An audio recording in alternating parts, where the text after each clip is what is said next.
Hello viewers, সবাইকে শুভেচ্ছা ও স্বাগতম। আজকের আলোচনার বিষয় হচ্ছে টাইপস অফ অর্থোগ্রাফিক প্রজেকশন, অর্থাৎ অর্থোগ্রাফিক প্রজেকশনের প্রকারভেদ নিয়ে। তাহলে শুরু করা যাক। Orthographic projection can be produced in 4 different angles which are formed by horizontal and vertical planes. অর্থাৎ হরিজন্টাল এবং ভার্টিক্যাল প্লানস এর মাধ্যমে অর্থোগ্রাফিক প্রজেকশন 4টা ডিফারেন্ট অ্যাঙ্গেলে অঙ্কন করা যেতে পারে, অর্থাৎ তৈরি করা যেতে পারে।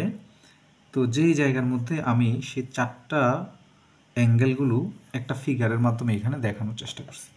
যেখানে এই যে এটা হচ্ছে মূলত ভার্টিক্যাল প্লান, আর এটা হচ্ছে হরিজন্টাল প্লান। অর্থাৎ এই যে ভার্টিক্যাল প্লান এবং হরিজন্টাল প্লান 4টা, এই দুইটা ক্রস আকারে যদি 90 ডিগ্রি অ্যাঙ্গেলে একটা আরেকটাকে ক্রস আকারে যদি রাখি, 4টা ভাগে ভাগ হয়। তো এটাকে বলা হচ্ছে ফার্স্ট অ্যাঙ্গেল, এটাকে বলা হচ্ছে সেকেন্ড, এটাকে বলা হচ্ছে থার্ড এবং এটাকে বলা হচ্ছে ফোর্থ। এই জন্য বলা হচ্ছে যে orthographic projection can be produced in 4 different angles which are formed by horizontal and vertical planes. অর্থাৎ এই ফার্স্ট অ্যাঙ্গেলের মধ্যে অবজেক্টটা রেখে আমি এখানের মধ্যেও কি করতে পারি, এই প্ল্যানের মধ্যে ভিউগুলো তৈরি করতে পারি, সেকেন্ডের মধ্যেও তৈরি করতে পারি, থার্ডের মধ্যেও করতে পারি, ফোর্থের মধ্যেও করতে পারি। কিন্তু ইঞ্জিনিয়ারিং ড্রয়িংয়ে আমরা মূলত 2টা অ্যাঙ্গেলে প্রজেকশনগুলো করে থাকি। এই জন্য লেখা হয়েছে যে only 2 types are used for the projection. একটা হচ্ছে ফার্স্ট অ্যাঙ্গেল, যেটা কিনাকে আমরা বলি ফার্স্ট অ্যাঙ্গেল প্রজেকশন, আর একটা থার্ড অ্যাঙ্গেল। এই থার্ড অ্যাঙ্গেলের মধ্যে যেটা করি সেটাকে বলা হচ্ছে থার্ড অ্যাঙ্গেল প্রজেকশন। তো এই ফার্স্ট অ্যাঙ্গেল এবং থার্ড অ্যাঙ্গেল প্রজেকশনকে আমরা এভাবে সিম্বলের মাধ্যমে প্রকাশ করি, যেখানে ফার্স্ট অ্যাঙ্গেল প্রজেকশনের মধ্যে অবজেক্ট থাকে সামনে, ভিউটা থাকে পিছনে। এটা মূলত অবজেক্ট আর এটা ভিউ হিসেবে চিহ্নিত করা হচ্ছে। আর এইখানে থার্ড অ্যাঙ্গেলের মধ্যে দেখা যাচ্ছে সেটা ভিউটা হচ্ছে সামনে, অবজেক্টটা হচ্ছে পিছনে। যে জায়গার মধ্যে বিষয়টাকে আমি আরও ক্লিয়ারভাবে বোঝানোর জন্য এই জায়গায় আরও একটা ড্রয়িং করছি, যে ড্রয়িংয়ের মাধ্যমে আরও ভালোভাবে আমরা এটাকে বুঝতে পারবো। তো এইখানের মধ্যে এই যে এটা হচ্ছে এই যে ভার্টিক্যাল যে ইয়েটা, এটা যে জায়গায় এটা হচ্ছে পিকচার প্ল্যান, যেখানের মধ্যে ইমেজটা তৈরি হয়েছে, অর্থোগ্রাফিক ভিউটা তৈরি হয়েছে। তো আমরা আগেই জানছি যে এটা হচ্ছে ফার্স্ট অ্যাঙ্গেল।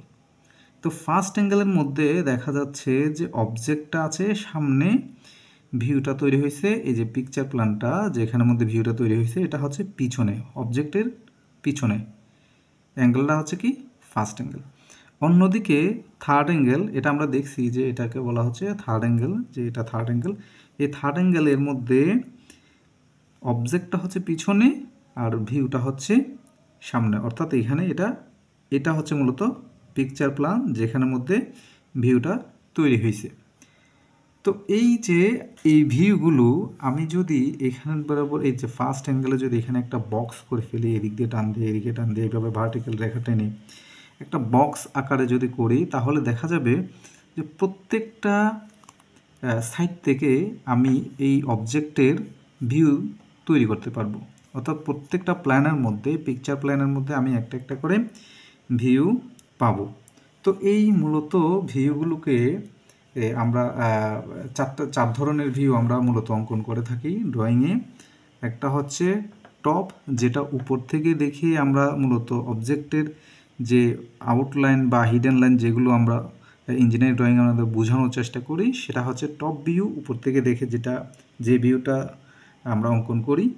আর ফ্রন্ট ভিউ হচ্ছে অবজেক্টটা সামনে থেকে দেখে যে ভিউটা দেখি, সেটা হচ্ছে ফ্রন্ট ভিউ। একইভাবে লেফট সাইড থেকে যেটা দেখি সেটা হচ্ছে লেফট সাইডের ভিউ, আর রাইট সাইড থেকে যেটা দেখি সেটা হচ্ছে রাইট সাইডের ভিউ। তো এই ভিউগুলো ইঞ্জিনিয়ারিং ড্রয়িংয়ে আমরা যখন এগুলো অঙ্কন করি, তখন এই ফার্স্ট অ্যাঙ্গেল এবং থার্ড অ্যাঙ্গেল এই প্রজেকশন বেদে ভিউগুলোর অ্যারেঞ্জগুলো ভিন্ন হয়। তো এই পজিশনগুলো আমি এই জায়গার মধ্যে দেখানোর চেষ্টা করছি যে ভিউগুলো কিভাবে অ্যারেঞ্জ করতে হবে, অর্থাৎ এদেরকে পজিশনগুলোকে কোন ভিউ কোন পজিশনে থাকবে সেটা এই জায়গার মধ্যে আমি দেখানোর চেষ্টা করছি। তো ফার্স্ট অ্যাঙ্গেলে যেখানের মধ্যে টপ ভিউটা থাকে নিচে, ফ্রন্ট ভিউ মাঝখানে, রাইট সাইডটা থাকে লেফটে, আর লেফট সাইডটা চলে যায় রাইটে। এটা হচ্ছে ফার্স্ট অ্যাঙ্গেলের জন্য। আর থার্ড অ্যাঙ্গেল প্রজেকশনের বেলায় টপ ভিউটা থাকে উপরে, আর লেফটটা লেফটেই থাকে, রাইটটা রাইটেই থাকে, ফ্রন্টটা থাকে মাঝখানে। তাহলে এই হচ্ছে মূলত টাইপস অফ অর্থোগ্রাফিক প্রজেকশন নিয়ে আলোচনা এবং তাদের ভিউ সংক্রান্ত বিষয়গুলো নিয়ে আলোচনা।